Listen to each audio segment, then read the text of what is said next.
Hi guys and welcome back to the channel Deepak Yadav Education. Welcome to the Daily Hindu News and Editorial Analysis of 10th of October 2023.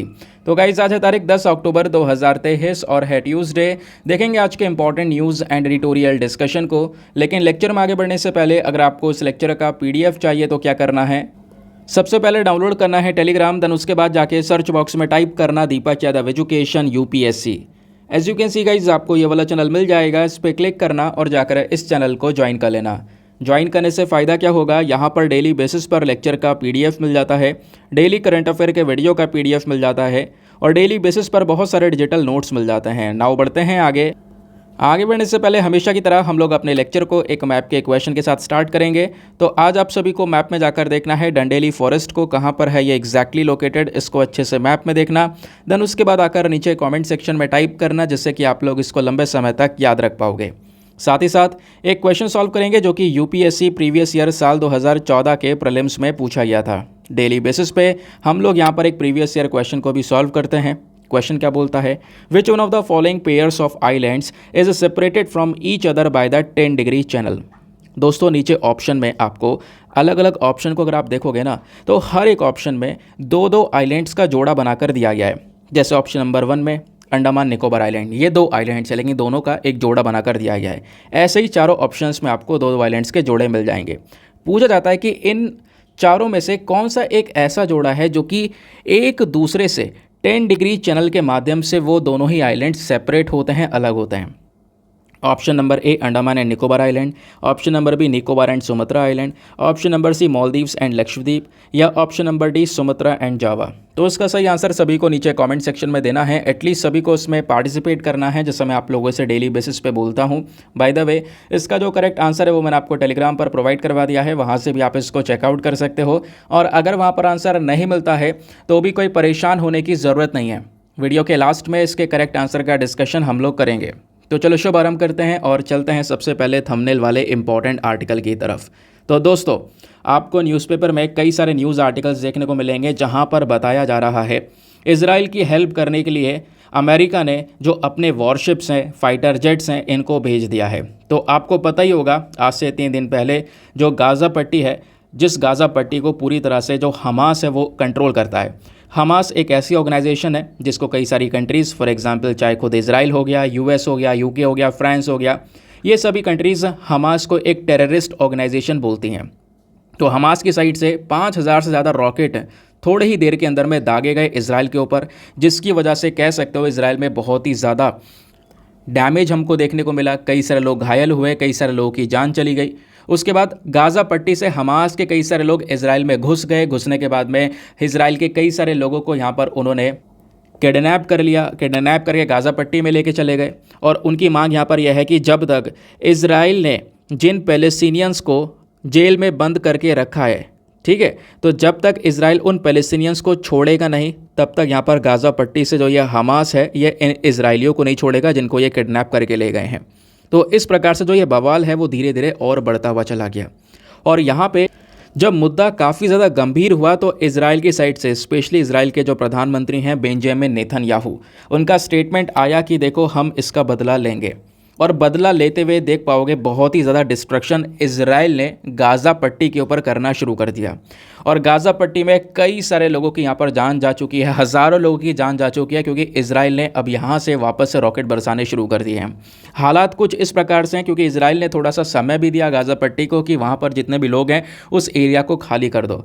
काफ़ी सारे लोगों ने यहाँ पर खाली किया और उसके बाद इजराइल ने यहाँ पर ये रॉकेट दागने शुरू किए। यहाँ पे आप देख पाओगे आजकल की सिचुएशन इस गाज़ा पट्टी के अंदर में कुछ इस प्रकार से नज़र आ रही है। बात केवल इतनी ही नहीं रुकती है, क्योंकि दोस्तों जो गाज़ा पट्टी है ना, ये पूरी तरह से इजराइल के ऊपर डिपेंडेंट है। किस चीज़ को लेकर? इलेक्ट्रिसिटी को लेकर, वाटर को लेकर, फूड को लेकर। ये सारी चीज़ें इजराइल से ही गाज़ा पट्टी में जाया करती थीं।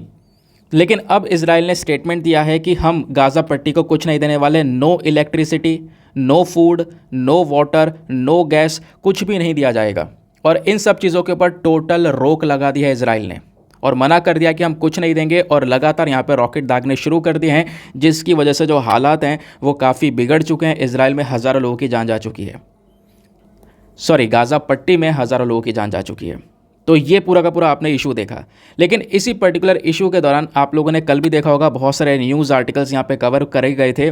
बाइडन ने ऑर्डर दिया है कि यूएस के जितने भी जहाज़ हैं, उन जहाज़ में जो सबसे प्रोमिनेंट जहाज़ हैं, वॉर प्लेन्स हो गए, इनको इजराइल के पास में भेजा जाए। तो ये भेज दिए गए ऑलरेडी। आपको पता होगा दुनिया का एक सबसे पावरफुल एयरक्राफ्ट कैरियर ये यूएसए का एयरक्राफ्ट कैरियर है, जिसको हम लोग यूएसएस जेराल्ड आर फोर्ड के नाम से जानते हैं। एयरक्राफ्ट कैरियर जो कि अपने ऊपर कई सारे विमान को रख सकता है। तो फोटो आप यहाँ पर देख पा रहे होंगे, ये उस एयरक्राफ्ट कैरियर की है। इस एयरक्राफ्ट कैरियर के ऊपर ढेर सारे फाइटर जेट्स रखे हुए हैं। इस एयरक्राफ्ट कैरियर को इजराइल के पास में ले जाया जा रहा है, मेडिटेरेनियन सी में ले जाकर रोक देंगे। अभी इजराइल में एंट्री नहीं करेंगे, ये मेडिटेरेनियन सी में ले जाकर रोक देंगे और वहाँ पर सिचुएशन देखेंगे। अगर और गंभीर होती है तो इसी पर्टिकुलर एयरक्राफ्ट कैरियर के ऊपर से ये फाइटर जेट उड़कर चले जाएंगे और इजराइल की सहायता करेंगे। तो प्रेसिडेंट जो यूएस के हैं जो बाइडन, उन्होंने यहाँ पर ये सभी जो कह सकते हो इक्विपमेंट्स हैं उसको इजराइल की साइड में भेज दिया है, क्योंकि आपको पता होगा इजराइल और यूएस बहुत ही गहरे दोस्त हैं, बहुत ही लंबे समय से। साथ ही साथ में इस पूरे हमले के बाद में जो इजराइल के प्राइम मिनिस्टर हैं बेंजामिन नेतन्याहू, साथ ही साथ में यूएस के प्रेसिडेंट जो बाइडन, दोनों के बीच में फ़ोन पर बातचीत भी हुई। जिस बातचीत के दौरान यहाँ पर यूएस प्रेसिडेंट ने मेंशन किया है कि हम पूरा सपोर्ट करेंगे इजराइल को, जो भी यहाँ पर इक्विपमेंट्स की ज़रूरत होगी, जो भी की ज़रूरत होगी, वो यहाँ पे हम प्रोवाइड करवाएंगे। और यूएस अभी जो सपोर्ट भेज रहा है, इसके बाद आपको और भी सपोर्ट मिलेगा, अभी यहाँ पे आप इसका यूज़ करो। तो ये यहाँ पे यूएसए की साइड से सपोर्ट पहुँच चुका है। दूसरी तरफ जैसे जैसे यहाँ पे अमेरिका इजराइल की हेल्प कर रहा है, वैसे ही आप लोगों ने कल देखा भी होगा यूएस के अंदर में जो काफ़ी सारे लोग, जैसे काफ़ी सारे लोग यहाँ पे इजराइल से भी गए हैं, यूएस में रह रहे हैं, पैलेस्टीन से भी काफ़ी सारे लोग जाकर यूएस में रह रहे हैं। तो सब ने मिलकर एक रैली निकाल दी। पैलेस्टीनियंस लोगों ने अपने देश के सपोर्ट में, गाज़ा पट्टी के सपोर्ट में, पैलेस्टीनियंस के सपोर्ट में रैली निकाली। फिर उसको देखते हुए इजरायली जो वहाँ पर थे, उन्होंने अपने देश के सपोर्ट में रैली निकाली। जो पैलेस्टीनियंस है वो यहाँ पर आप कह सकते हो रैली निकालते हुए मांग कर रहे थे अमेरिका से कि अमेरिका बिल्कुल भी हेल्प ना करे इजराइल की। जो पैलेस्टीनियंस है वो अपने राइट के लिए लड़ रहे हैं। पैलेस्टीनियंस बेसिकली रेजिस्टेंस दिखा रहे हैं, इजराइल हमारे एरिया को ऑक्यूपाई कर रहा है, बस खाली ये रेजिस्टेंस दिखाना है। रेजिस्टेंस दिखाना कोई भी टेररिज्म नहीं होता है, ये कोई आतंकवाद नहीं है। इस प्रकार से जो यहाँ पर पैलेस्टीनियंस हैं, उन्होंने यहाँ पर अपनी जो बातें हैं वो रखी हैं अपनी रैली के दौरान। तो कल ये पूरा का पूरा जो ये डिस्प्यूट है वो हमको यूएस में भी देखने को मिला। दोस्तों प्रॉब्लम ये बताई जा रही है कि हमास का जो ये अटैक हुआ है ना इजराइल के ऊपर, इससे इजराइल और सऊदी अरेबिया के जो रिलेशंस हैं ये यहाँ पर थोड़े से हैम्पर हो सकते हैं, इसके ऊपर असर पड़ सकता है। अब आप सोचोगे इजराइल और सऊदी अरेबिया क्या क्या लेना देना। दोस्तों इजराइल जो देश है ना, जैसे मैंने बोला कई सारी अरब कंट्रीज़ जो है ना, अभी कुछ समय पहले तक तो इजराइल को एक देश मानती ही नहीं थी। धीरे धीरे कई सारी कंट्रीज़ यहाँ पर एंटर करी। फॉर एग्जांपल यूएई आया, यूएई ने यहाँ पर इजराइल को एक पर्टिकुलर कंट्री का दर्जा दिया। लेकिन अभी आपको पता होगा थोड़े समय पहले भारत के अंदर में एक G20 समिट हुआ था, और इस G20 समिट के दौरान हम लोगों ने आईमैक कॉरिडोर के ऊपर फोकस किया, इस कॉरिडोर को अप्रूवल दिया। इस आईमैक कॉरिडोर का मेन मकसद क्या है? भारत, मिडिल ईस्ट और यूरोप को जोड़ना, और इसको जोड़ने में सऊदी अरेबिया और इजराइल ये दोनों का एक बहुत इंपॉर्टेंट रोल होगा, क्योंकि अगर ये दोनों नहीं होंगे इस कॉरिडोर में तो ये कॉरिडोर पूरा नहीं हो पाएगा। और मिडिल ईस्ट में ये दोनों एक प्रोमिनेंट कंट्री हैं। अब दोस्तों यहाँ पे क्या है ना, सऊदी अरेबिया के रिलेशंस, या सऊदी अरेबिया हमेशा से फ़लस्तीन के सपोर्ट में रहा है, इजराइल के यहाँ पर ये लंबे समय से खिलाफ में रहा है। तो अब की बार ये फोकस किया जा रहा था कि सऊदी अरेबिया और इजराइल दोनों के जो संबंध हैं वो अब की बार सही तरीके से बैठ जाएंगे, इनके रिलेशंस भी मेंटेन हो जाएंगे, मिडिल ईस्ट में शांति हो जाएगी, ये आईमैक कॉरिडोर आ जाएगा जिससे इन सभी कंट्रीज़ को हेल्प हो जाएगी। लेकिन अभी जिस तरीके से हमास ने अटैक किया इजराइल के ऊपर, और इजराइल ने यहाँ पर इसका रिटेलिएशन में अटैक करना शुरू कर दिया है, और एरिया देखो पॉसिबिलिटी है कि यहाँ पर जो गाज़ा पट्टी है उसका कुछ समय बाद नक्शा चेंज हो जाए। ऐसे आपने कई सारे आर्टिकल्स देखे भी होंगे। हाँ बिल्कुल पॉसिबिलिटी भी है, क्योंकि अभी जिस तरीके से यहाँ पे रॉकेट बरसाए जा रहे हैं, हो सकता है यहाँ पर इजराइल उस गाज़ा पट्टी को भी कैप्चर कर ले, ठीक है, उसको भी यहाँ पर अपने कंट्री में इंक्लूड कर ले, जैसे वो पहले करते हुआ है। इजराइल ने कई सारे एरियाज़ को कैप्चर करके अपने ही देश में जोड़ता हुआ शुरू किया है। तो बेसिकली यहाँ पर इस चीज़ से सऊदी अरेबिया थोड़ा सा नाराज़ हो सकता है, और सऊदी अरेबिया जो अपने रिलेशंस बैठाने वाला था, अपने संबंध अच्छे कर रहा था इजराइल के साथ में, वो संबंध वापस से इम्पैक्ट हो सकते हैं, और उन संबंध के ऊपर अगर असर पड़ा तो जो आईमैक कॉरिडोर है ये डिले हो जाएगा। भारत, मिडिल ईस्ट और यूरोप को जोड़ने की जो यहाँ पर पूरी प्रोसेस थी ये थोड़ी सी डिले हो सकती है या कमज़ोर पड़ सकती है। खैर देखते हैं ओवरऑल क्या होगा, बट प्रॉब्लम यहाँ पर यही है कि हो सकता है इससे इजराइल और सऊदी अरेबिया के जो रिलेशंस हैं उसके ऊपर एक बुरा या नेगेटिव इम्पैक्ट पड़ता हुआ नजर आए। तो दोस्तों ये पर्टिकुलर पूरा का पूरा मुद्दा था जिसके बारे में हमने बहुत डिटेल से डिस्कशन किया। 2-3 आर्टिकल्स न्यूज़ में आपको देखने को मिलेंगे, इसी के बेसिस पे आज का हमारा थंबनेल भी आपको देखने को मिल जाता है। चलिए आते हैं अगले आर्टिकल की तरफ। Next article very very important. अब बहुत कुछ है यहाँ पे डिस्कस करने के लिए, जैसा हम पहले भी यहाँ पे इस प्रकार के आर्टिकल को कवर कर चुके हैं। दोस्तों आपको पता है नोबेल प्राइज़ दिए जा रहे हैं। अब नोबेल प्राइज़ फिजिक्स की फील्ड में दिया जा चुका है, केमिस्ट्री की फील्ड में ऑलरेडी दिया जा चुका है, मेडिसिन की फील्ड में भी दिया जा चुका है, लिटरेचर की फील्ड में भी दिया जा चुका है, पीस की फील्ड में भी दिया जा चुका है। तो 1 2 3 4 5 ये 5 कैटेगरीज में नोबेल प्राइज़ ऑलरेडी दिए जा चुके हैं।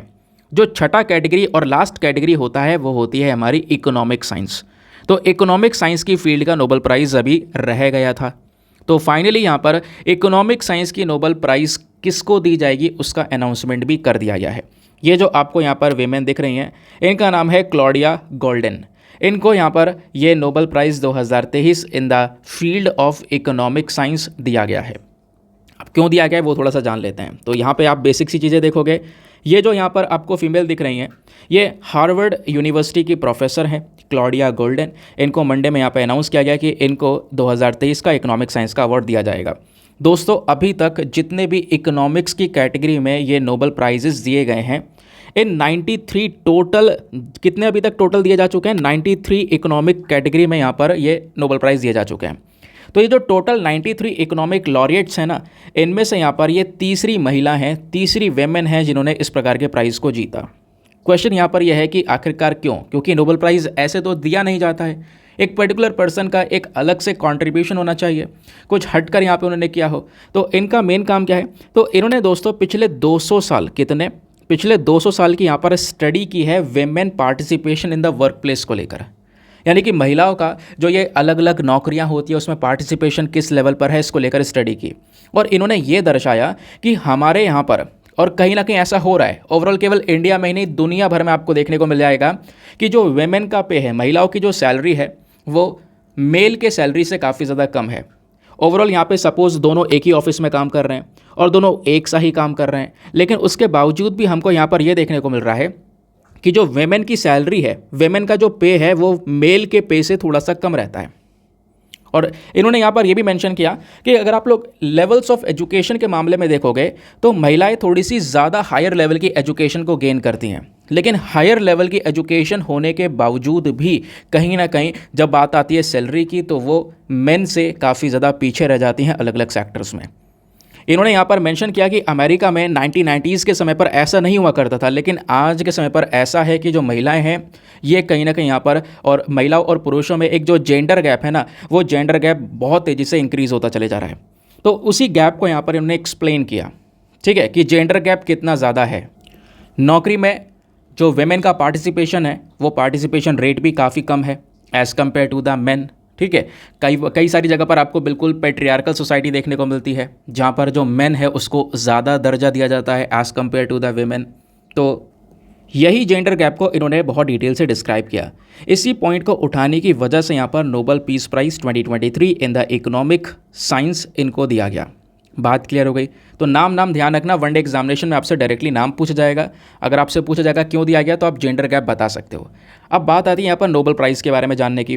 दोस्तों आपको पता होगा कि जितने भी सेक्टर्स में, जैसे मैंने बोला 6 प्रकार के नोबेल प्राइज़ दिए जाते हैं 6 फील्ड्स में, physics, chemistry, medicine, literature, peace और इकोनॉमिक साइंसेस। सभी हमने पढ़ रखे हैं। इकोनॉमिक साइंस ये आखिरी दिया जा रहा है और यानी कि नोबेल प्राइज़ आज जो है आखिरी बार चर्चा में आ रहा है। तो आपने ये ज़रूर से पता होना चाहिए कि नोबेल प्राइज़ एग्जैक्टली है क्या। अब जैसे मैंने आपको कई बार एक फ़ोटो शेयर किया, लंबा चौड़ा याद होगा, है ना, आप अगर वीडियोस देख रहे हो तो आपको याद होगा, वो सब मैंने पढ़ा रखा है। आज हम उसको रिवाइज करेंगे बिना किसी चीज़ को देखे, देखते हैं हमें कितना याद है, ठीक है। आप लोग मेरे साथ में यहाँ पर रिविजन करना शुरू करो। सबसे पहली चीज़, ये जो नोबेल प्राइज़ है इसको किसने एस्टेब्लिश किया है? नंबर 1 पॉइंट याद करो, क्या बताया था? एल्फ्रेड नोबेल, ठीक है। एल्फ्रेड नोबेल जो कि यहाँ पर डायनामाइट के इन्वेंटर भी हैं, उन्होंने यहाँ पर इस नोबेल प्राइज़ को एस्टेब्लिश किया। दूसरा, ये भी आपसे बताया गया था कि सबसे पहला नोबेल प्राइज़ कब दिया गया था। सबसे जो पहला जो अवार्ड दिया गया था वो 1901 में 1901 में दिया गया था। थर्ड पॉइंट आपने जो ध्यान रखना है, कितने फील्ड में नोबेल प्राइज़ दिया जाता है? 6 फील्ड में दिया जाता है। वो 6 फील्ड कौन कौन सी हैं? फिर से रिवाइज करते हैं, physics, chemistry, medicine, literature, peace and economic sciences. फिर एक चीज़ आपको और बताई थी, जो ये प्राइज़ सेरेमनी होता है, अभी तो दोस्तों ये केवल अनाउंसमेंट हुआ है, ये अवार्ड अभी दिया नहीं गया है। ये तो पता चल गया कि इनको अवार्ड दिया जाएगा, लेकिन ये जो पूरा इवेंट है वो कब चलेगा? ये इवेंट होगा दिसंबर में। कहाँ पे होगा? स्वीडन के अंदर, स्टॉकहोम में, ठीक है, स्वीडन में। ये इवेंट कहाँ पे होता है? स्वीडन के अंदर। अब दोस्तों एक बात ध्यान रखना, एक इवेंट होता है स्वीडन में और दूसरा इवेंट होता है नॉर्वे में, ठीक है, नॉर्वे में स्पेशली ओस्लो के अंदर, ये बात क्लियर करना, ठीक है। अब जैसे मैंने बोला नोबेल प्राइज़ 6 फील्ड में दिए जाते हैं, इन 6 फील्ड में से जो 5 फील्ड्स हैं कौन कौन सी, फिजिक्स, केमिस्ट्री, मेडिसिन, लिटरेचर और इकोनॉमिक साइंस। पीस को अगर हम छोड़ दें, ठीक है, शांति वाला जो प्राइज़ दिया जाता है उसको छोड़कर ये जो बाकी 5 हैं उन 5 प्राइजेस को कहाँ पर दिया जाता है, स्वीडन में, स्वीडन के अंदर स्टॉकहोम में। बाकी बचा नोबेल पीस प्राइज़, जो पीस प्राइज़ है वो कहाँ पे दिया जाता है, नॉर्वे के अंदर ओस्लो में, ध्यान रखना, ठीक है। जो पीस वाला प्राइज़ है वो नॉर्वे के अंदर जो ओस्लो में इवेंट होता है वहाँ पे दिया जाता है। दोनों इवेंट एक ही दिन चलते हैं, लेकिन ये प्राइज़ का डिस्ट्रीब्यूशन अलग अलग जगहों पर होता है। अब ये जो नोबेल प्राइज़ होता है ये हमने पहले ही पढ़ा था, इसमें क्या दिया जाता है कि गोल्ड मेडल होता है, डिप्लोमा होता है और कुछ यहाँ पे मॉनेटरी अवार्ड होता है। एक बात और बताई थी, नोबेल प्राइज़ क्या किसी इंसान की मृत्यु के बाद में दिया जा सकता है, ऐसा नहीं है। किसी के डेथ के जैसे कई सारे प्राइज़ होते हैं एक इंसान की मृत्यु के बाद भी दिए जाते हैं उनको सम्मानित करने के लिए, लेकिन नोबेल प्राइज़ में ऐसा नहीं है। और फिर आपको एक बात और बताई थी, नोबेल प्राइज़ कितने लोगों के बीच में शेयर किया जा सकता है, 3 लोगों के बीच में, 3 लोगों के बीच में यहाँ पर नोबेल प्राइज़ को हम बांट सकते हैं या शेयर कर सकते हैं, ठीक है। ये बात क्लियर हो गई, ये बेसिक चीज़ हो गई। अब आप लोगों से मेरा एक सवाल है, ये तो मैंने आपको पहले ही पढ़ा रखा है, रटा रखा है, ये तो खैर आज का रिवीजन हो गया। आप लोगों से पहला सवाल यह है, भारत के पहले इंडियन नोबेल लॉरेट कौन से हैं, भारत के पहले इंडियन नोबेल लॉरेट कौन है, पहला क्वेश्चन। दूसरा क्वेश्चन, भारत की पहली महिला नोबेल लॉरेट कौन है, उनका नाम भी आपने बताना है नीचे कमेंट सेक्शन में, ठीक है। सभी को यहाँ पर मेंशन करना है क्योंकि बहुत सिंपल सा क्वेश्चन पूछा है, इतना कोई डिफिकल्ट नहीं है और पहले भी हम यहाँ पर डिस्कशन कर चुके हैं। ये चीज़ें जानना ज़रूरी है दोस्तों, ज़रूरी इसलिए क्योंकि कभी भी आपसे क्वेश्चन पूछ लिया जाएगा और यहाँ पे ऐसा ना हो कि हमें आता ना हो, ठीक है। जैसे यूपीएससी ने 2008 में क्वेश्चन पूछ लिया, नोबेल प्राइज़ विनिंग साइंटिस्ट, एक साइंटिस्ट हैं जिनका नाम है जेम्स डी वॉटसन, ये किस एरिया में काम करते हैं जिसकी वजह से इनको नोबेल प्राइज़ दिया गया, तो ये बेसिकली जेनेटिक्स की कैटेगरी में काम करते हैं जिसकी वजह से इनको नोबेल प्राइज़ मिला था। तो ऐसे ही आपसे यहाँ पे पूछा जा सकता है कि यहाँ पर जो ये इकोनॉमिक्स का नोबेल प्राइज़ है ये इन महिला को दिया गया किस वजह से, तो जेंडर गैप के फील्ड में इन्होंने काम किया उसकी वजह से यहाँ पर इनको दिया गया, समझ गए। तो ऐसे क्वेश्चंस यहाँ पे बन जाते हैं। चलो आते हैं नेक्स्ट आर्टिकल पर। दोस्तों आगे बढ़ने से पहले एक इंपॉर्टेंट इन्फॉर्मेशन, अगर आप लोग पेड ग्रुप्स को ज्वाइन करना चाहते हो तो आपके पास में बढ़िया चांस है इसको ज्वाइन करने का। पेड ग्रुप्स में क्या प्रोवाइड करवाया जाता है, जो दोस्तों यहाँ पे जो हम लोगों ने पेड ग्रुप स्टार्ट किया ना, यहाँ पे आपको डेली बेसिस पे जो हमारे लेक्चर्स होते हैं द हिंदू के, जैसे आप यहाँ पर देख पा रहे हो, इसके जो बैकग्राउंड डेटा होता है, बैकग्राउंड नोट्स होते हैं, वो आपको इस पेड ग्रुप में प्रोवाइड करवाए जाते हैं। बात यह है कि ये तो आपको पीडीएफ में मिल जाता है, लेकिन अच्छी बात यहाँ पर यह है कि दोस्तों पेड ग्रुप में आपको A4 साइज़ की जो शीट होती है उसके ऊपर सारा का सारा जो कंटेंट है वो सिंपल वे में प्रेजेंट करके दिया जाता है। उस शीट का चाहो तो आप प्रिंट आउट निकलवा सकते हो या चाहो तो अपने पास में स्टोर करके रख सकते हो, किसी भी तारीख का ओपन करके कभी भी पढ़ सकते हो। तो ग्रुप में ये सारी चीज़ें स्टोर्ड हैं, तो आपको टेंशन नहीं लेनी है कि आज का नोट्स नहीं बना मेरा, तो उसकी कोई घबराने की ज़रूरत नहीं है। करंट अफेयर के सारे नोट्स आपको यहाँ पर इसी पेड ग्रुप में प्रोवाइड करवाए जाते हैं। और इस ग्रुप को ज्वाइन करने का जो अमाउंट है दोस्तों वो बहुत ही मिनिमम है, just 499 for the life time access. आपने केवल एक बार इन्वेस्टमेंट करना है 499 का, दोबारा यहाँ पे आपने कोई भी रुपया देने की ज़रूरत नहीं है। सब कुछ यहाँ पे 499 में ही आपको ये प्रोवाइड करवाया जाता है। और इस ग्रुप को ज्वाइन करने का प्रोसेस क्या है, सिंपल सा है, व्हाट्सएप पर जाना, एक नंबर आपको दिया गया है 8534873368, इस नंबर पर मैसेज कर देना कि मुझे यहाँ पे पेड ग्रुप ज्वाइन करना है। आपको वहाँ से रिप्लाई आएगा, रिप्लाई में आपको पेमेंट का प्रोसेस दिया जाएगा और पेमेंट के प्रोसेस से ज़्यादा इंपॉर्टेंट डेमो वीडियो का लिंक मिलेगा। पूरे डेमो वीडियो को अच्छे से देखना कि एग्जैक्टली आपको इस ग्रुप में क्या क्या चीज़ें मिल रही हैं। उसके बाद अपने आप को पूरी तरह से सेटिस्फाई करने के बाद में अपना ये 499 का इन्वेस्टमेंट करना। इतना रुपया आप इधर उधर खर्च भी कर देते होंगे और उसको इन्वेस्ट करके आप कह सकते हो आपका जो मनी है ना वो कुछ ही टाइम में रिकवर हो जाएगा, या आप खुद फील कर पाओगे जब आप ज्वाइन करोगे या डेमो वीडियो देखोगे तो आपको पता चल जाएगा। ठीक है, आगे आते हैं। आगे बढ़ने से पहले एक बात और यार, मेक श्योर करना वीडियो पे लाइक का बटन है प्रेस कर देना। 5000 लाइक्स का टारगेट होता है डेली, आजकल डेली पहुंच नहीं रहा है, पहुंचाना है आपने, तो प्लीज़ यहाँ तक पहुंच चुके हो तो लाइक के बटन पर प्रेस करो और मामला यहीं पर रफा दफा करो खासकर लाइक को लेकर ना। दोस्तों आते हैं नेक्स्ट आर्टिकल पर। तो आज के न्यूज़पेपर में एक फ़ोटो दिया गया है, ये फ़ोटो यहाँ पे गरबा डांस को डिनोट करता है। ठीक है, ये डांस आप देख पा रहे हो, ये कौन सा डांस है, गरबा डांस। तो अभी नवरात्रि फेस्टिवल शुरू होने वाले हैं 15 अक्टूबर से। तो नवरात्र जब शुरू होंगे तो नवरात्र में यहाँ पर ये डांस को परफॉर्म किया जाता है, उसका रिहर्सल वगैरह प्रैक्टिस वगैरह चल रही है। तो इसी वजह से एग्ज़ाम के पर्सपेक्टिव से आपने जानना चाहिए कि गरबा डांस एग्जैक्टली होता क्या है। क्यों जानना चाहिए? क्योंकि आपके सिलेबस का हिस्सा है। सिलेबस में कहाँ पर? GS paper number 1 art and culture के पॉइंट ऑफ व्यू से। ठीक है, तो वहाँ के पॉइंट ऑफ व्यू से ये पर्टिकुलर आर्टिकल बहुत ज़्यादा रेलिवेंट है।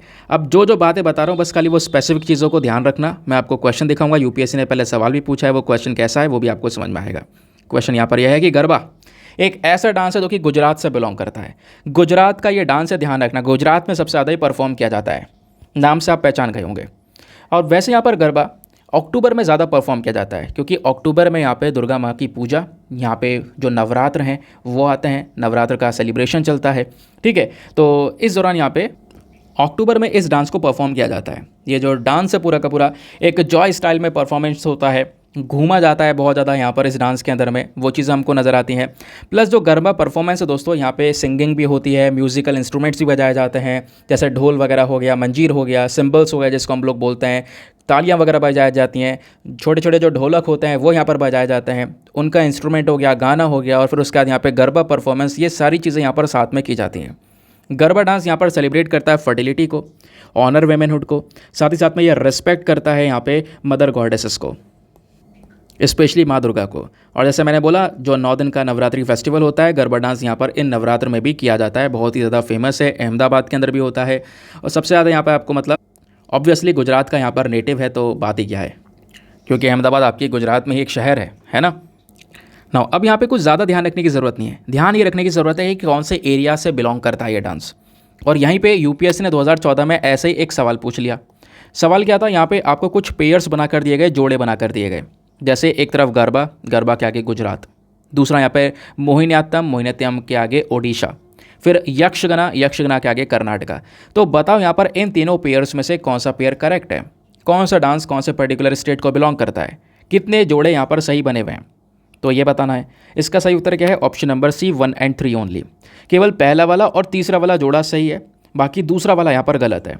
गरबा बिल्कुल गुजरात से बिलोंग करता है, यक्षगना ये भी यहाँ पे कर्नाटका से बिलोंग करता है, लेकिन जो मोहिनीअट्टम है ये बेसिकली यहाँ पर ओडिशा से बिलोंग नहीं करता, ये केरला से बिलोंग करता है। तो मोहिनीअट्टम जो है ये एक क्लासिकल डांस है केरला का।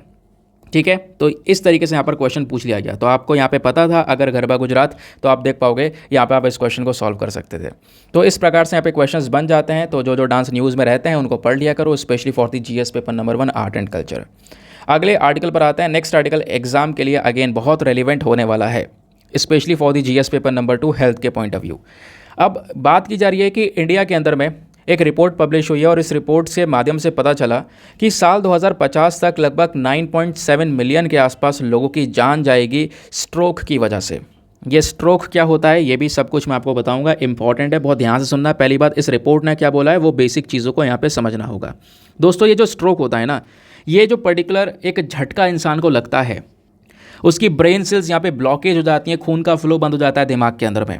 तो ये एक स्ट्रोक कहीं ना कहीं एक ऐसी पर्टिकुलर बीमारी है जिसको बचाया जा सकता है, इसको ठीक किया जा सकता है, लेकिन इसकी वजह से हर साल कह सकते हो बहुत सारे लोगों की जान जाती है। हर साल यहाँ पर कह सकते हो इतने लोगों की जान जा रही है कि हम इसको कंट्रोल नहीं कर पा रहे हैं। और आने वाले समय पर, क्योंकि एक रिपोर्ट ने, लैंसेट न्यूरोलॉजी की रिपोर्ट, इन्होंने बोला कि 2050 तक हर साल 10 मिलियन लोगों की जान जाया करेगी, 1 करोड़ लोगों की जान जाया करेगी इसी स्ट्रोक की वजह से। और ये जान कहाँ पे जा रही होंगी, लो एंड मिडिल इनकम कंट्रीज़, जहाँ पर लोगों की इतनी अच्छी आय नहीं है, ठीक है, इतनी अच्छी इनकम नहीं है। तो लो इनकम कंट्रीज़ या मिडिल इनकम कंट्रीज़ में सबसे ज़्यादा ये प्रॉब्लम्स हमको देखने को मिलेगी। अब दोस्तों यहाँ पे एक बात और बोली गई कि अगर आज का सिनेरियो देखोगे तो स्पेशली 2020 में भी हर साल यहाँ पे मिलियंस ऑफ पीपल की डेथ हो रही है स्ट्रोक की वजह से, लेकिन सिचुएशन इतनी गंभीर है कि डेथ बढ़ती चली जा रही है, हम इसको कंट्रोल नहीं कर पा रहे हैं। और इसी वजह से आने वाले समय पर इसमें एक बहुत बड़ा इंक्रीमेंट होगा। 2050 तक लगभग 10 मिलियन के आसपास लोगों की हर साल जान जा रही होगी। तो हमें इसको रोकने की ज़रूरत है। और ये जो कमीशन है, इन्होंने यहाँ पर कुछ सोल्यूशंस दिए हैं कि हमें क्या करना चाहिए, कुछ एडवाइस यहाँ पर कुछ सजेशंस दिए हैं। इन्होंने ये बोला कि सबसे पहले हमें क्या करना होगा, एक सर्विलांस सिस्टम को मैनेज करना होगा। भाई हम लोगों को पता लगा सकें, उनमें यहाँ पर कह सकते हो देख सकें ये बीमारी है या नहीं है, ठीक है। एक तरीके से पूरा का पूरा प्रोसेस होना चाहिए हमारे पास में डायग्नोसिस करने का। दूसरा कि हमारे पास में डेटा होना चाहिए, प्रॉपर डेटा होगा तभी हम लोग क्या कर सकेंगे, इन स्ट्रोक से पीड़ित लोगों को बचा सकेंगे। सस्ते दाम में ट्रीटमेंट प्रोवाइड करवाना, लोगों में जागरूकता फैलाना, एक अच्छी हेल्दियर डाइट को प्रमोट करना, ठीक है। हेल्दी डाइट को प्रमोट कर सकते हैं हम अलग अलग टेक्नोलॉजी के माध्यम से। उसके अलावा यहाँ पर दोस्तों मेंशन किया जा रहा है कुछ इक्विपमेंट्स प्रोवाइड करवाना, अफोर्डेबल मेडिसिन होना, सस्ते दाम के मेडिसिन प्रोवाइड करवाना। ये सारी चीज़ें हम कर सकते हैं जिससे स्ट्रोक को कंट्रोल किया जा सकता है। तो ये कुछ सजेशन यहाँ पर इसी कमीशन ने दिए हैं, और अगर हमने इनको अब नहीं अपनाया तो आने वाले समय पर सिचुएशन स्ट्रोक को लेकर और ज़्यादा बदतर हमको नजर आएगी। अब क्वेश्चन यहाँ पर यह है कि थोड़ा सा और डिटेल से जानेंगे स्ट्रोक एग्जैक्टली होता क्या है, कैसे होता है, क्यों होता है, इसके लक्षण क्या है। ये कुछ बेसिक चीज़ें हैं जो कि आपको पता होनी चाहिए। तो स्ट्रोक क्या है दोस्तों? स्ट्रोक एक ऐसी कंडीशन है जब हमारा जो दिमाग है, दिमाग के अंदर में ब्लड की प्रॉपर सप्लाई नहीं होती। और आपको पता है कि बॉडी के अंदर में ब्लड का एक सबसे इम्पॉर्टेंट रोल क्या है? ऑक्सीजन को हर जगह पर सप्लाई करना। अब ब्लड की सप्लाई ब्रेन में प्रॉपरली नहीं हो पा रही है, किसकी वजह से? क्लॉटिंग की वजह से बीच में यहाँ पर खून जम जाता है तो ब्लॉकेज हो जाता है। और ब्लॉकेज की वजह से यहाँ पर क्या होगा कि ब्लड की सप्लाई नहीं होगी, और ब्लड की सप्लाई ना होने की वजह से जो हमारे ब्रेन सेल्स हैं, ब्रेन सेल्स को ऑक्सीजन नहीं मिलेगी। ऑक्सीजन नहीं मिलेगी तो हमारी वो जो ब्रेन की कोशिकाएं हैं वो मरनी शुरू हो जाएंगी, और मरते मरते यहाँ पर एक स्ट्रोक सा हमको फील होने लगेगा। ठीक है। और सबसे इंपॉर्टेंट चीज़ दोस्तों यहाँ पर यह है कि जितनी जल्दी अगर ट्रीटमेंट करवा सको, जितनी जल्दी यहाँ पर डॉक्टर के सामने उस पर्सन को ले जाया जाए, उतनी जल्दी यहाँ पर वो उसकी रिकवरी शुरू हो सकती है, अदरवाइज़ यहाँ पर उसकी जान भी जा सकती है। जो इंपॉर्टेंट शुरुआती मिनट होते हैं वो बहुत ज़रूरी होते हैं, और अगर आप वहाँ पे वो इंपॉर्टेंट मिनट्स गवा दिए तो हमारे ब्रेन के जो सेल्स हैं वो मर जाते हैं। और ब्रेन के सेल्स मरने के बाद में जो ब्रेन में एक कोऑर्डिनेशन है वो बनना बंद हो जाएगा। वो कोऑर्डिनेशन नहीं बनेगा, बेहोश हो जाएगा इंसान, फेंट हो जाएगा, उसके अलावा यहाँ पे कुछ ध्यान नहीं रहेगा, है ना। तो ये प्रॉब्लम्स यहाँ पे हमको नज़र आती हैं। अब बात यहाँ पर यह है कि स्ट्रोक के सिम्टम्स क्या होते हैं, लक्षण क्या होते हैं। दोस्तों स्ट्रोक एक ऐसी बीमारी है ना, जिसके पीछे कई सारे कारण हैं, और कई सारे कारणों की वजह से ये हो रही है, और होने के बाद में कई सारे लक्षण दिखाए जाते हैं। कारण क्या क्या है? सबसे पहला यहाँ पर कारण है इसमें हार्ट डिजीज़, हार्ट से रिलेटेड बीमारियाँ। जो भी यहाँ पर हृदय वाले पेशेंट हैं उनमें ये प्रॉब्लम नज़र आती है स्ट्रोक की, या कोई हाइपरटेंशन से गुजर रहा है, हाई ब्लड प्रेशर से गुजर रहा है, या कोई डायबिटीज़ से गुजर रहा है, तो उसकी वजह से जो स्ट्रोक की सिचुएशन है वो इंक्रीज़ हो जाती है। या कोई इंसान जो कि बहुत ही ज़्यादा सिगरेट वगैरह पी रहा है, स्मोकिंग कर रहा है, उससे भी यहाँ पर स्ट्रोक की सिचुएशन इंक्रीज़ हो सकती है। अब स्ट्रोक के सिम्टम्स क्या हो सकते हैं? सबसे पहली बात, यहाँ पर एक इंसान पूरी तरह से उसका जो शरीर है काम करना बंद कर जाएगा, पूरा शरीर यहाँ पर सुन्न पड़ जाएगा, हाथ पैर काम करने बंद कर जाएंगे, वो इंसान बोल नहीं पाएगा, उसको सही से दिखाई नहीं देगा, ब्रेन में कन्फ्यूजन क्रिएट होने लगेगा, सही से लोगों से बात नहीं कर पाएगा, बहुत तेज सर में दर्द होगा। ये सारी चीज़ें होने लगती हैं कि इंसान बेहोश होना शुरू हो जाएगा, उसको उल्टी आनी शुरू हो जाएगी जब यहाँ पर एक पर्सन को स्ट्रोक आता है। तो ये सारे लक्षण हमको यहाँ पर नज़र आते हैं। अब दोस्तों यहाँ पे कई सारे रिस्क फैक्टर हैं, उन रिस्क फैक्टर्स के बारे में भी आपको पता होना चाहिए कि भाई क्या क्या चीज़ें हैं। ये इंसान की एक बहुत बड़ी गलती है जिसकी वजह से यहाँ पर वो स्ट्रोक को फेस कर रहा है। इन रिस्क फैक्टर में सबसे पहला है अनहेल्दी डाइट, हमारा खान पान। और ये चीज़ें देखो बहुत ज़्यादा ज़रूरी हैं। किसी भी बीमारी में सबसे बड़ा रोल आपका एक डाइट का है, आप कितना हेल्दी खा रहे हो वो चीज़ें मैटर करती हैं। और जितना अनहेल्दी डाइट होगा उतनी ज़्यादा प्रॉब्लम्स या उतनी ज़्यादा बीमारी से वो इंसान सफ़र कर रहा होगा।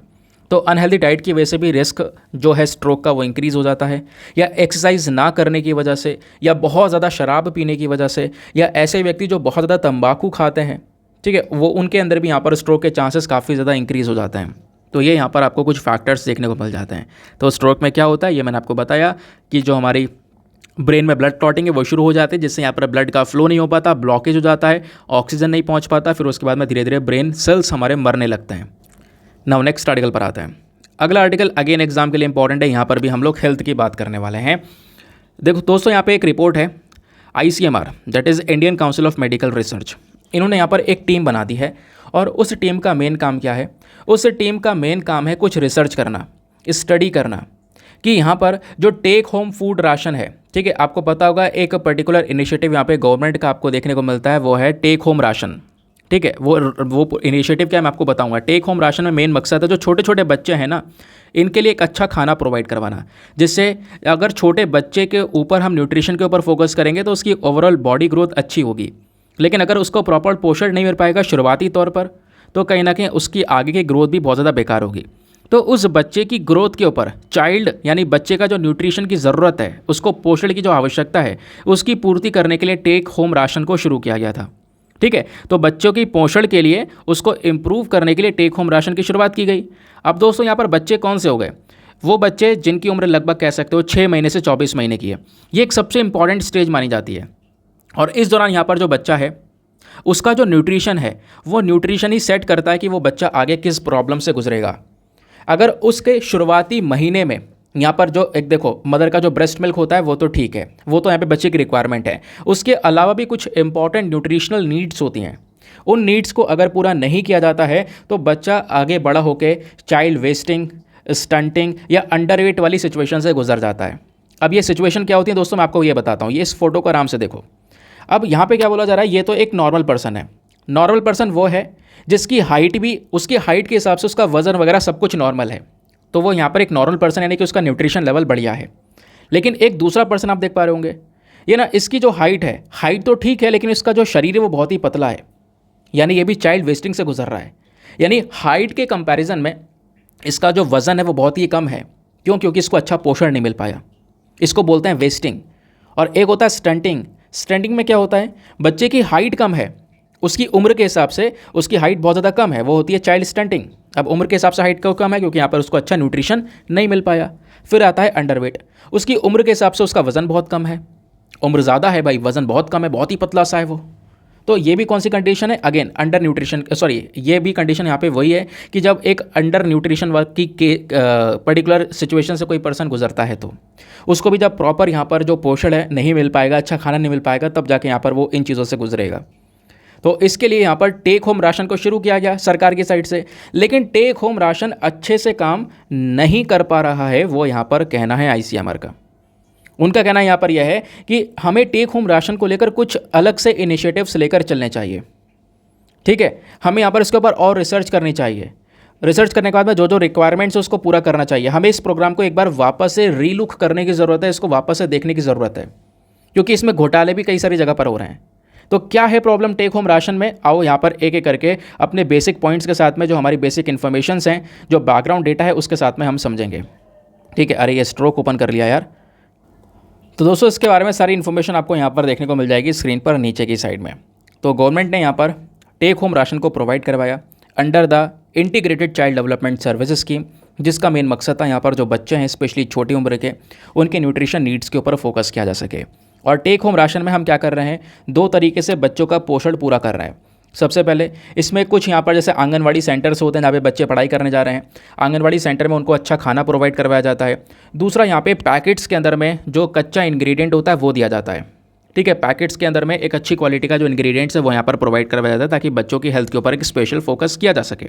लेकिन टेक होम राशन अच्छे से काम नहीं कर पा रहा है। इसमें कुछ चैलेंजेस है, कुछ चुनौतियाँ नज़र आ रही हैं। जैसे सबसे पहली चुनौती हमें ये नज़र आ रही है वो है लीकेज इन डिलीवरी मैकेनिज्म। दोस्तों क्योंकि करप्शन बहुत ज़्यादा है, किसी भी पर्टिकुलर स्कीम में, किसी फील्ड में आप देख पाओगे करप्शन बहुत ज़्यादा है, तो जो प्रॉपर सामान आता है उसका डिस्ट्रीब्यूशन नहीं हो पाता, रोक लेते हैं और रोकने के बाद में उसको ब्लैक मार्केट करके यहाँ पर यूज़ करते हैं, ब्लैक मार्केटिंग में यहाँ पर उसको महंगा बेचने की कोशिश करते हैं। पहली प्रॉब्लम हमें टेक होम राशन में ये नज़र आई। दूसरा यहाँ पे पुअर क्वालिटी। अक्सर जो भी यहाँ पर सामान दिया जा रहा है वो कहीं ना कहीं उसकी जो क्वालिटी है वो ज़्यादा अच्छी नहीं है, या उसको स्टोर करने की जो जगह है उसकी काफ़ी ज़्यादा कमी है हमारे पास में, क्योंकि जो सामान है कुछ ऐसा प्रोडक्ट है, कुछ ऐसा इंग्रेडिएंट है जिसको ठंडी जगह पर रखना ज़रूरी है। वो अगर यहाँ पे हीट के ज़्यादा कांटेक्ट में आएगा तो बेकार हो जाएगा, और हमारे पास में कोल्ड स्टोरेज का सिस्टम है नहीं। इसकी वजह से बहुत सारा जो अनाज है वो बर्बाद हो जाता है, वेस्ट हो जाता है। ये दूसरा चैलेंज हमको टेक होम राशन में देखने को मिलता है। तीसरा चैलेंज क्या है? Lack of transparency.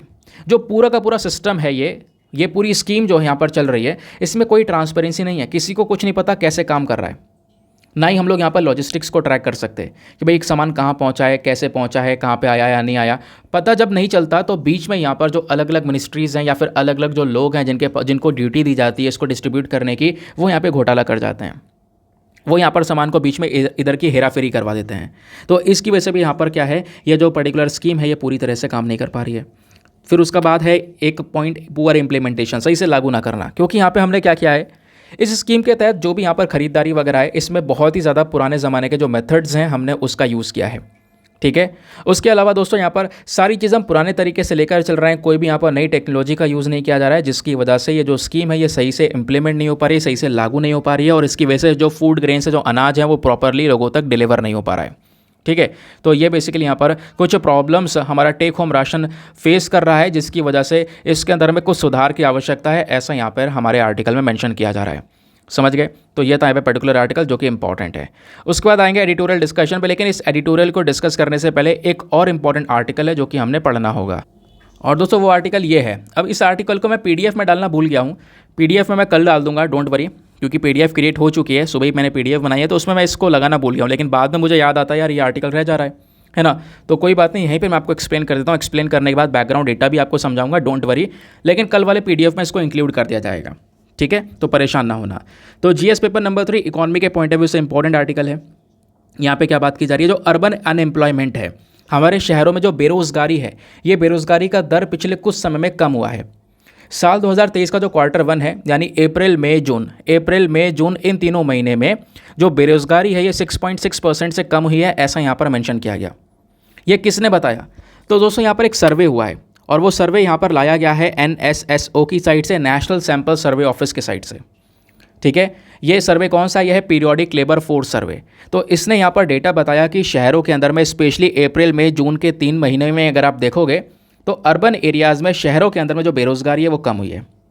अब बेरोज़गारी कम हुई है, इसको लेकर जो सर्वे किया गया है ये ऐसा नहीं है केवल छोटे जगह से किया गया। इसमें 44 या 45 हज़ार जो शहरों के अंदर घर हैं वहाँ से डेटा इकट्ठा करने के बाद में इस सर्वे को रेडी किया गया। अब ये सर्वे क्या बोलता है कि जो लेबर फोर्स पार्टिसिपेशन रेट है, यानी नौकरी के अंदर जो पार्टिसिपेशन आपको शहरों में देखने को मिलेगा, ये पिछले साल के कंपैरिजन में इस साल बढ़ा है। पिछले साल यानी कि साल 2022 के क्वार्टर वन में, यानी अप्रैल मई जून में अगर हम देखें तो ये परसेंटेज था 47.5% का। और इस साल 2023 में यहाँ पर जो लोगों की नौकरियाँ लगती हुई नजर आई हैं, नौकरी में जो पार्टिसिपेशन है उनका इस बार अप्रैल मई जून के महीने में वो अब की बार है 48.8%। तो पिछले साल 47% था, इस बार 48.8%। ठीक है, तो यहाँ पर भी जो बेरोज़गारी है वो कम हुई है, यानी कि जो लोगों को रोज़गार है, क्योंकि यहाँ पर ये लेबर फोर्स पार्टिसिपेशन रेट है, जो लोगों को काम मिला है उस रेट की हम बात कर रहे हैं। तो यहाँ पर रोज़गार इंक्रीज़ होता हुआ नज़र आया है। और ये केवल मेन के लिए नहीं है, वेमेन के लिए भी, महिलाओं के लिए भी यहाँ पर आपको देखने को मिल जाएगा। ठीक है, अगर हम मेन की कैटेगरी में देखेंगे तो यहाँ पर वर्किंग पॉपुलेशन रेशो, यानी जो काम करने वाले लोग हैं उनकी संख्या बढ़ी है। पिछले साल ये 43.9 थी, ठीक है, और इस बार ये 45.5 हो चुकी है।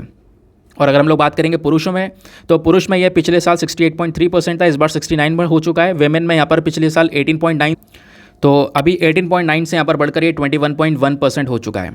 ठीक है, ये फीमेल की कैटेगरी में हम लोग बात कर रहे हैं। तो ये बात आपको नज़र आया।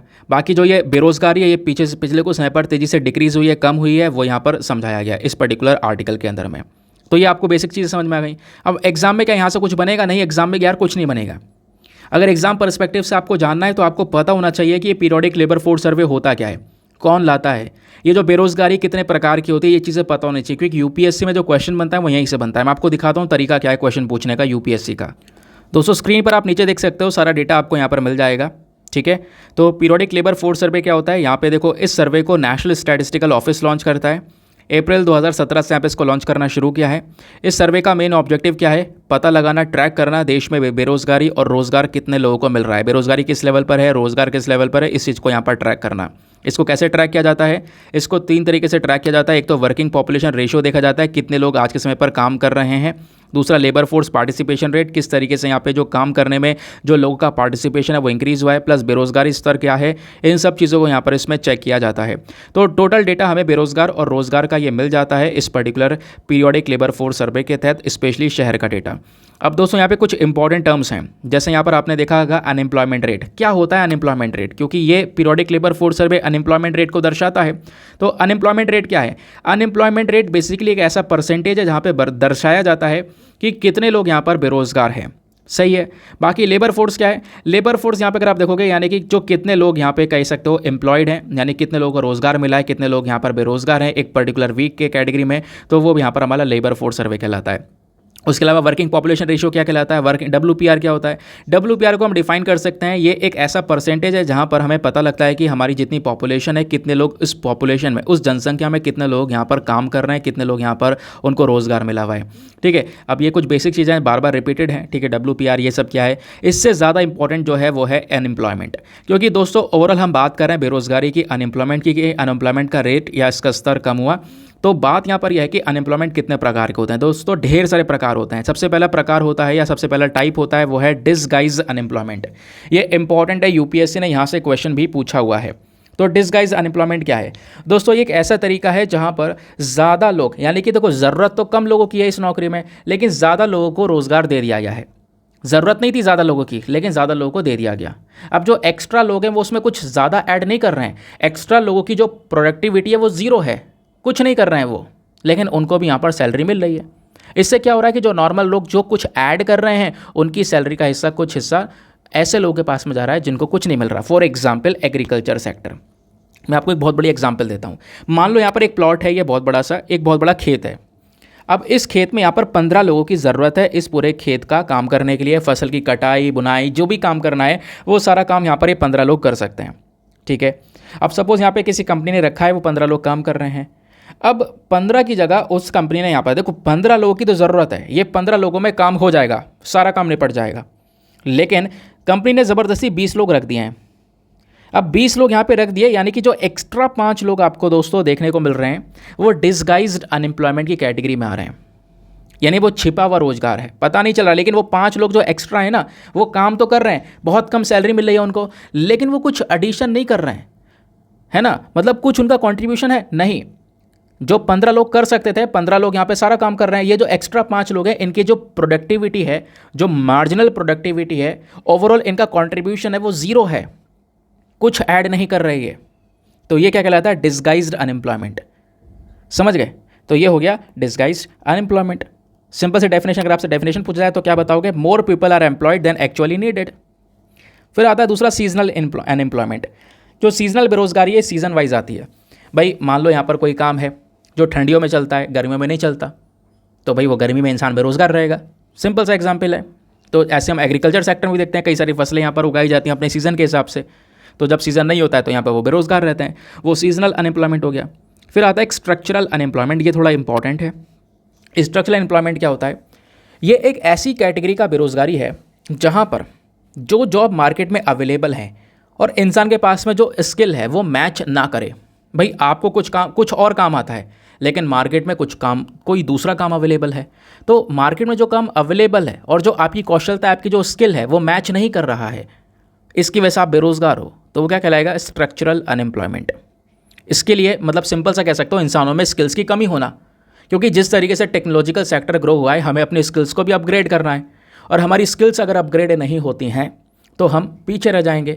हमारा जो यहाँ पर स्किल है और जो काम आज के समय पर है वो मैच नहीं कर रहा है, इसके चक्कर में यहाँ पर हमें लोग नौकरी नहीं दे रहे हैं, तो हम यहाँ पे क्या है? पीछे रह जा रहे हैं। वो बेरोजगारी की कैटेगरी है, स्ट्रक्चरल अनएम्प्लॉयमेंट है वो। फिर आती है एक टेक्नोलॉजिकल अनएम्प्लॉयमेंट। ये भी इंपॉर्टेंट है, ये आज के समय पर हमें देखने को मिलता है। लोगों की नौकरियाँ चली जाती हैं, क्यों? क्योंकि समय के साथ में टेक्नोलॉजी बदल रही है। आज से पहले क्या इस तरीके से टेक्नोलॉजी यूज़ होती थी जैसे आज यूज़ हो रहा है?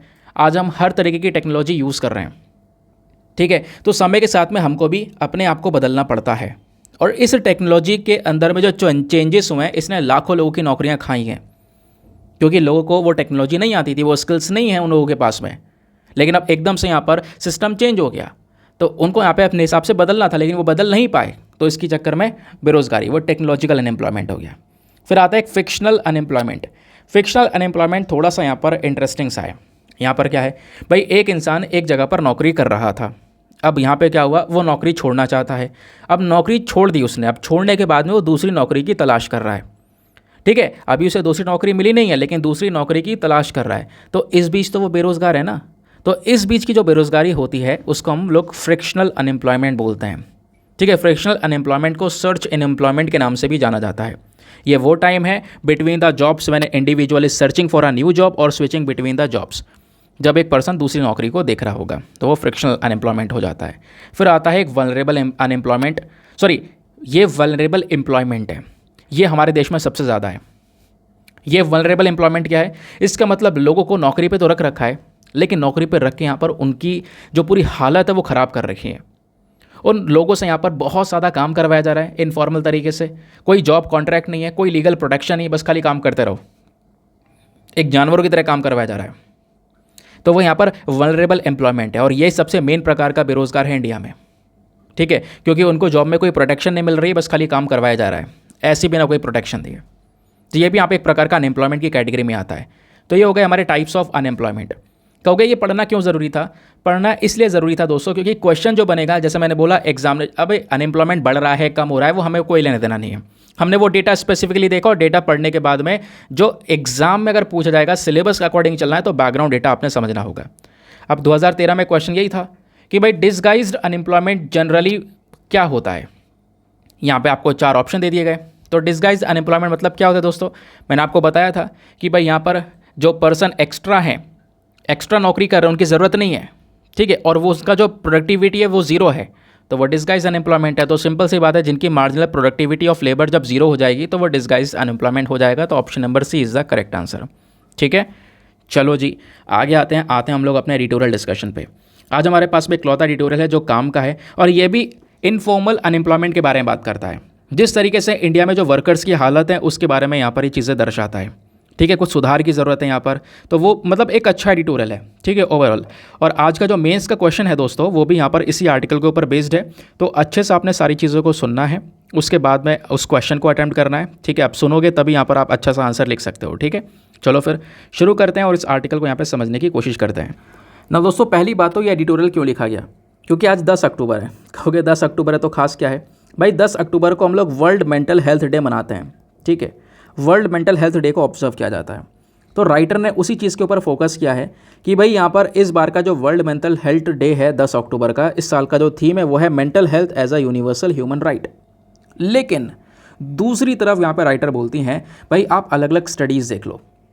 इंडिया एक ऐसा देश आपको यहाँ पे नज़र आएगा जहाँ पर मेजोरिटी ऑफ पीपल को जो रोज़गार मिला हुआ है ना, वो इनफॉर्मल वर्कर के तौर पर मिला हुआ है।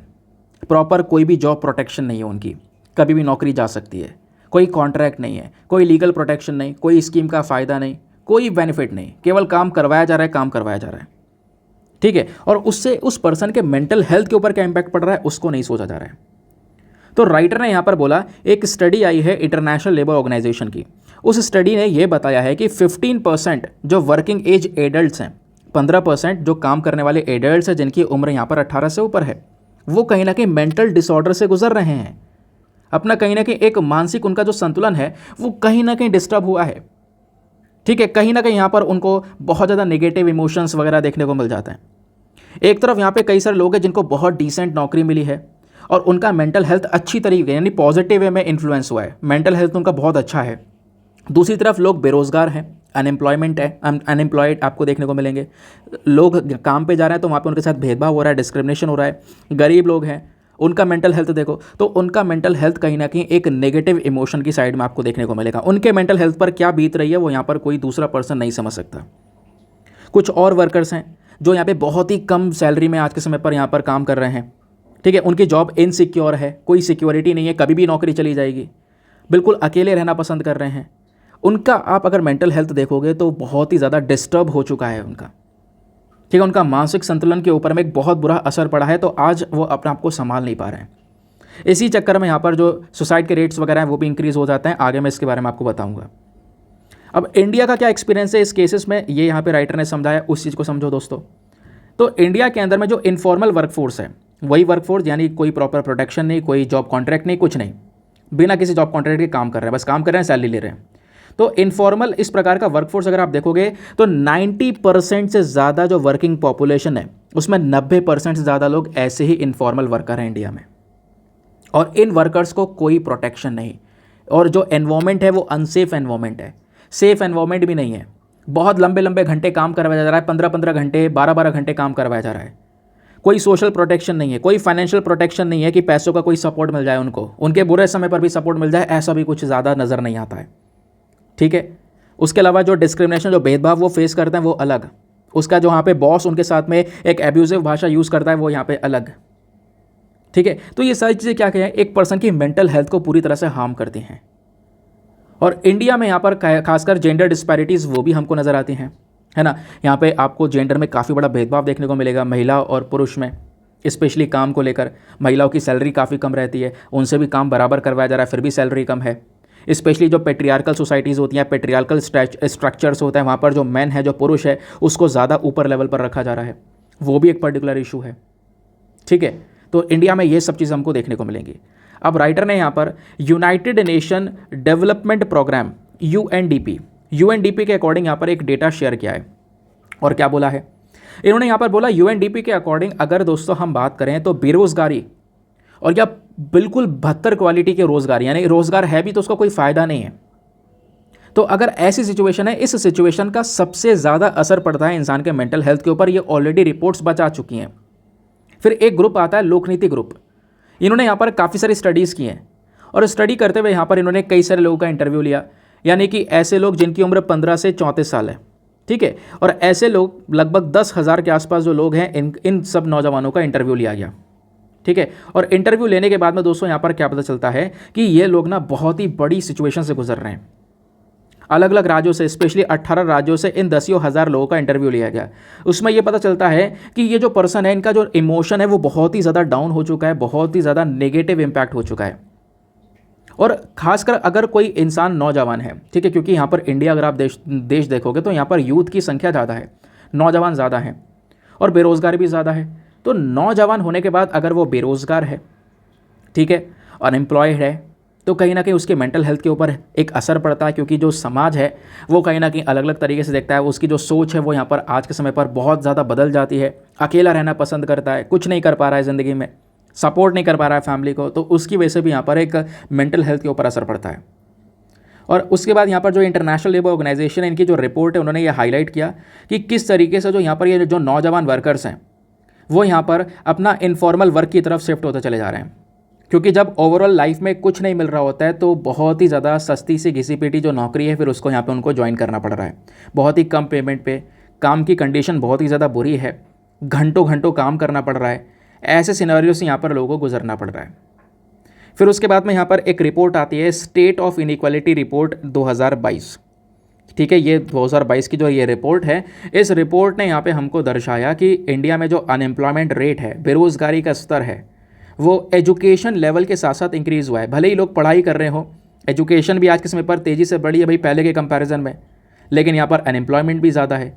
और स्पेशली आपको एजुकेटेड यंग वेमेन भी देखने को मिलेंगे। महिलाओं की जो पढ़ाई है वो एक हायर लेवल के स्टैंडर्ड की, जो महिलाएं पढ़ती हैं वो बहुत ज़्यादा पढ़ रही हैं, लेकिन उसके बावजूद भी यहाँ पर जो अनएम्प्लॉयमेंट है, जो बेरोज़गारी का स्तर है, वो भी काफ़ी ज़्यादा है। तो हमें इस चीज़ का जो ये मिसमैच है ना, इसको यहाँ पे पूरा करना होगा। ये हम तभी कर सकते हैं जब क्वालिटी वाला एक रोज़गार देश के अंदर में प्रोवाइड करवाया जाए, क्वालिटी वाला एम्प्लॉयमेंट एक लॉन्ग टर्म प्लान के हिसाब से यहाँ पे प्रोवाइड करवाया जाए। क्योंकि आज अगर ये नहीं हो पाया तो आगे प्रॉब्लम क्रिएट होगी। भाई इंडिया आज ही तो यहाँ पर एक नौजवान देश कहा जा सकता है, क्योंकि अब तो पॉपुलेशन वैसे भी कंट्रोल हो रही है। लोग यहाँ पर वैसे भी यहाँ पर जो जैसे पहले पॉपुलेशन बढ़ती थी वैसे पॉपुलेशन नहीं बढ़ रही है, पूरे दुनिया भर की नहीं बढ़ रही है। तो इंडिया कहीं ना कहीं यहाँ पर आने वाले 20 साल में एक एजिंग सोसाइटी में आ जाएगा। भाई आने वाले 20 साल बाद लोग तो यहाँ पर बुजुर्ग होंगे ना, तो ये जो यूथ पॉपुलेशन है इनकी उम्र थोड़ी ज़्यादा हो चुकी होगी, 40-50 साल के लोग ज़्यादा होंगे। अब यहाँ पर इंडिया भी एक ऐसी कैटेगरी में होगा जहाँ पे बुज़ुर्ग लोग ज़्यादा होंगे, ठीक है। अब क्वेश्चन यहाँ पर यह है कि जब बुजुर्ग लोग होंगे तो उनकी मेंटल हेल्थ के ऊपर और बुरा असर पड़ेगा। क्योंकि दोस्तों 2011 की जो जनगणना है, 2011 का जो ये सेंसस है, इसने ये दिखाया है कि 33 मिलियन, कितने, 33 मिलियन जो एल्डरली पीपल हैं, जो बुजुर्ग लोग हैं, वो अपने रिटायरमेंट के बाद भी काम कर रहे हैं, कुछ ना कुछ इनफॉर्मल वर्क में जुड़े पड़े हैं। और दूसरी आईएलओ की स्टडी ने यहाँ पर एक और दिखाया कि जो ये बुजुर्ग लोग हैं इनमें थोड़ी ज़्यादा पॉवर्टी आपको देखने को मिलेगी, ज़्यादा गरीबी देखने को मिलेगी, ज़्यादा निर्भर है या इकोनॉमी को लेकर, ज़्यादा पैसों को लेकर डिपेंडेंट है दूसरे लोगों के ऊपर। अब रिटायरमेंट हो जाता है, उसके बावजूद भी यहाँ पर उनको काम करना पड़ रहा है, क्योंकि वो अपने लाइफ में जो फाइनेंशियल सिक्योरिटी है उसको अचीव नहीं कर पाएँ। और वो फाइनेंशियल सिक्योरिटी अचीव ना करने के बाद क्या होता है, उनकी जो वर्किंग कंडीशंस है वो बेकार हो चुकी हैं। अब बॉडी में इतनी जान भी नहीं है चीज़ों को करने की, फिजिकल हेल्थ के ऊपर इम्पैक्ट पड़ रहा है, मेंटल हेल्थ के ऊपर इम्पैक्ट पड़ रहा है, इससे सिनेरियो और ज़्यादा ख़राब हो जाता है, ठीक है। तो अभी यहाँ पर क्या है कि अभी तो यहाँ पर नौकरी नहीं मिल रही है, फिर बाद में अभी थोड़ा और समय हो जाएगा तो इंडिया भी यहाँ पर एक एजिंग सोसाइटी में आ जाएगा। और एजिंग सोसाइटी में आने के बाद में प्रॉब्लम्स क्या क्रिएट होंगी कि हमारे साथ में भी देखो एक इंसान का रिटायरमेंट जल्दी हो जाएगा, वो उतने समय पर फाइनेंशियल सिक्योरिटी को मेंटेन नहीं कर पाएगा, और फाइनेंशियल सिक्योरिटी को मेंटेन नहीं कर पाएगा तो आगे उसको रिटायरमेंट के बाद भी कुछ ना कुछ एडिशनल काम करना पड़ रहा है। समझ गए। अब राइटर ने यहाँ पर सोशल सिक्योरिटी को लेकर कुछ स्टेप्स उठाने के लिए बोला है। पहले तो उन्होंने सिचुएशन बताई है कि सिचुएशन क्या है। जो इनफॉर्मल वर्कर्स हैं, जिनसे इनफॉर्मल वर्कर आप समझ ही चुके होंगे, कई बार मैं बता चुका हूँ अभी, तो ये काफ़ी सारा मेंटल डिस्ट्रेस फेस कर रहे हैं। इसके पीछे का रीज़न क्या है? रीज़न ये है कि भाई कमाई ज़्यादा नहीं हो रही है, खर्चे बहुत हैं, उधार ले रखा है, प्लस यहाँ पर बीमारी से गुजर रहे हैं, और बीमारी से गुजरने के बाद में जब हॉस्पिटल जाते हैं तो बिल बहुत बड़ा जाता है, हेल्थ केयर का कॉस्ट का खर्चा है। तो ये प्रॉब्लम्स इंसान को और मार रही हैं।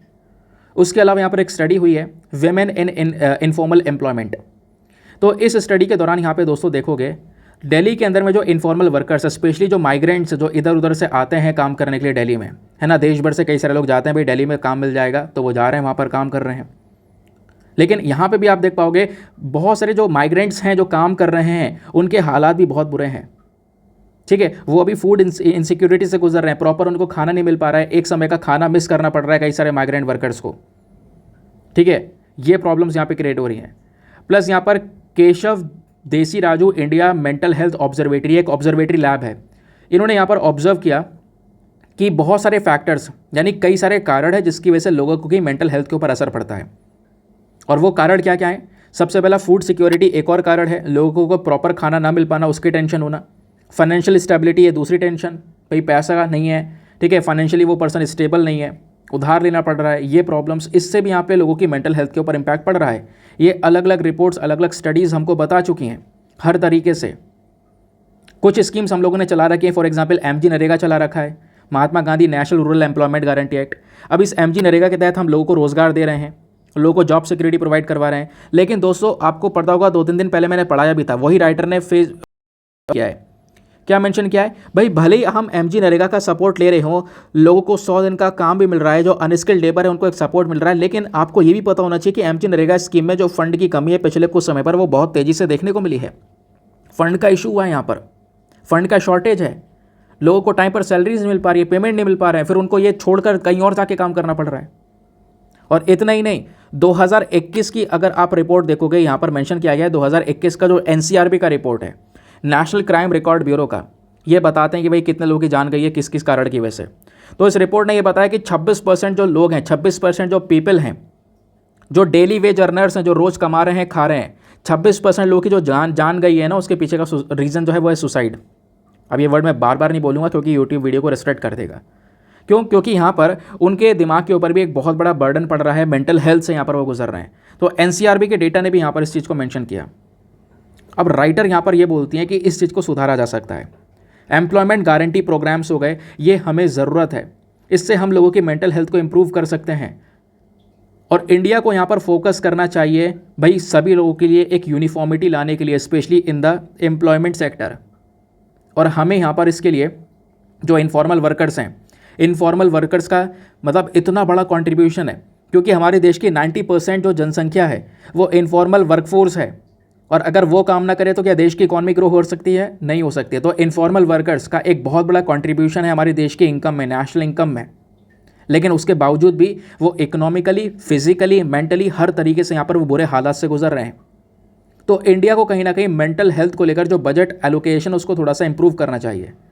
और जो वर्ल्ड मेंटल हेल्थ रिपोर्ट है 2022 की, उसके अकॉर्डिंग बात करेंगे तो मेंटल हेल्थ के बेसिस पर यहाँ पर हमें ध्यान देना होगा, हमें अर्जेंटली यहाँ पे कुछ नई नई पॉलिसीज़, नई नई नीतियों के ऊपर फोकस करना पड़ेगा, ताकि हम लोगों की जो मेंटल हेल्थ डिसऑर्डर्स है उसको पहचान सकें और उसके खिलाफ यहाँ पे तुरंत एक्शन ले सकें। ठीक है, क्योंकि लोगों की मेंटल हेल्थ को मेंटेन करना ये भी हमारा एक सस्टेनेबल डेवलपमेंट गोल है। आपको पता है ना, हमारे पास में टोटल 17 सस्टेनेबल डेवलपमेंट गोल हैं जो कि हमको अचीव करने हैं सभी देशों को। उसमें एक good health, well being, mental health, ये भी हमारे सस्टेनेबल डेवलपमेंट गोल है। गोल नंबर 3 गुड हेल्थ की बात करता है, गोल नंबर 8 डिसेंट वर्क की बात करता है, इकोनॉमिक ग्रोथ की बात करता है।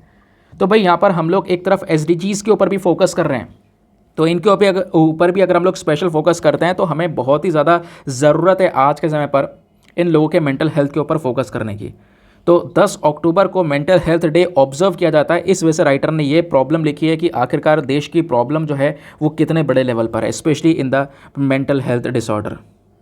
नाउ आई होप आपने बहुत अच्छे से पूरे आर्टिकल को समझ लिया है। अब आते हैं हम लोग आज के मेंस के क्वेश्चन के ऊपर। आज का मेंस का क्वेश्चन एग्जैक्टली क्या चीज़ें मेंशन करता है, ठीक है, बहुत ध्यान से अगर आपने सुना है तो बहुत अच्छा सा आप आंसर लिख पाओगे।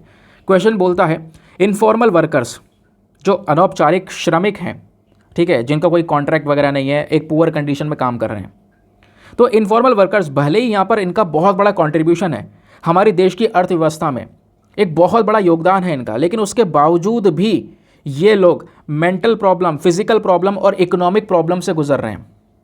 आप इस पर क्या सोचते हो, क्या आपने राय रखते हो? 250 शब्दों में आपने आंसर लिखना है। एक बार हिंदी में रीड कर देता हूँ।